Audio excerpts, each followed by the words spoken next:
If this be but a vain belief, yet, oh, how oft in darkness and amid the many shapes of joyless daylight, when the fretful stir, unprofitable, and the fever of the world have hung upon the beatings of my heart, how oft in spirit have I turned to thee, O why, though wanderer through the wood, how often has my spirit turned to thee?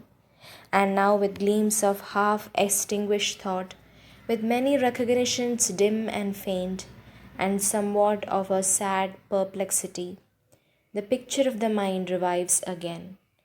While here I stand, not only with the sense of present pleasure, but with pleasing thoughts, that in this moment there is life and food for future years. And so I dare to hope, though changed, no doubt, from what I was, when first I came among these hills, when, like a roe, I bounded over the mountains by the sides of the deep rivers and the lonely streams, wherever nature led, more like a man, flying from something that he dreads than one who sought the thing he loved.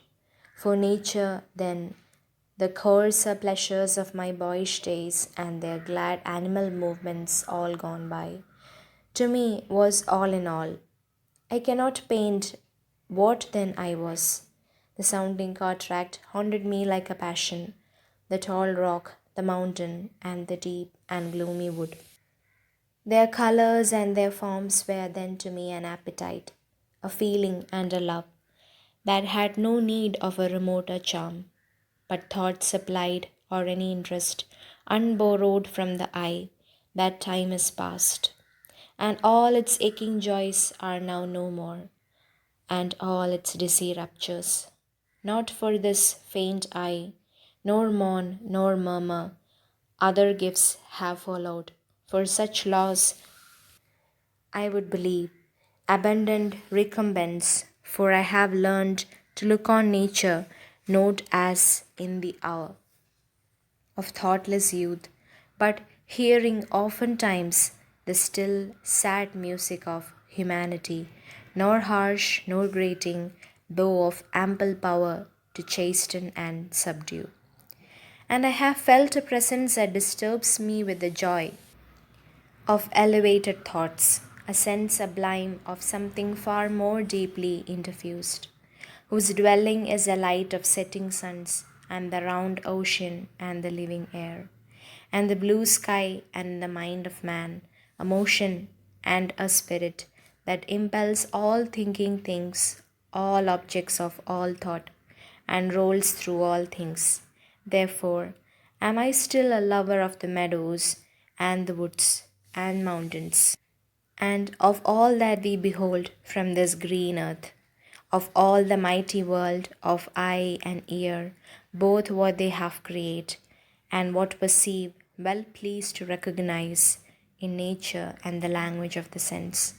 The anger of my purest thoughts, the nurse, the guide, the guardian of my heart, and the soul of all my moral being.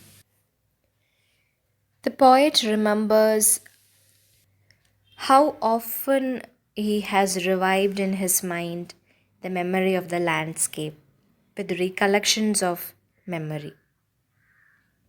His spirit has often turned to the sylvan Y. Sylvan Y refers to the wooden image of Y. So, his spirit has often turned to the sylvan Y, the wandering river, through the trees. Now that he is on the bank of the river, he contrasts the present feelings with the past ones. Now he is standing there, he remembers with sad perplexity and beatings of his heart, as well as with pleasing thoughts and pleasure that arise in him. He is changed from what he was in his first visit to the river, where he found it over the mountains and where nature led him like a man who was flying from something that he feared rather than he loved. For nature to him there in his young days was all in all. He finds it difficult for him now to portray his young days. He thus enjoyed nature in his boyhood days only through his senses. The sounding cataract haunted me like a passion, he says in the poem.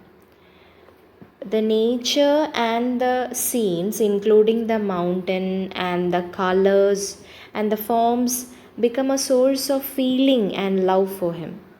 His instincts and impulses make him look on nature as a source of ample power to chasten him with the ample power of noble thoughts. The scenes of nature all around him make him roll, though all natural scenes making him a lover of all the scenes and noble objects of thought. He is now governed by the mighty world of eye and ear, nature and the anger of purest thoughts, and the guide and the guardian of his heart and soul. The poet here speaks about himself as a lover of the universe, that is, of the meadows and the windows and mountains, etc.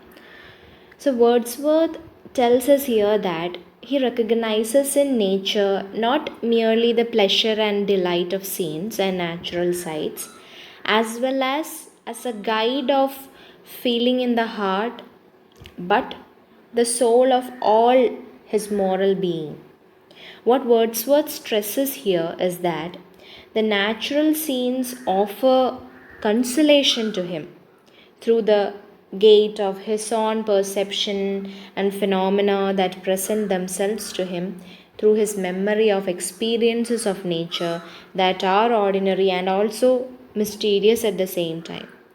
He uses the expression the anger of my purest thoughts, referring to his contemplation of nature experienced through his senses.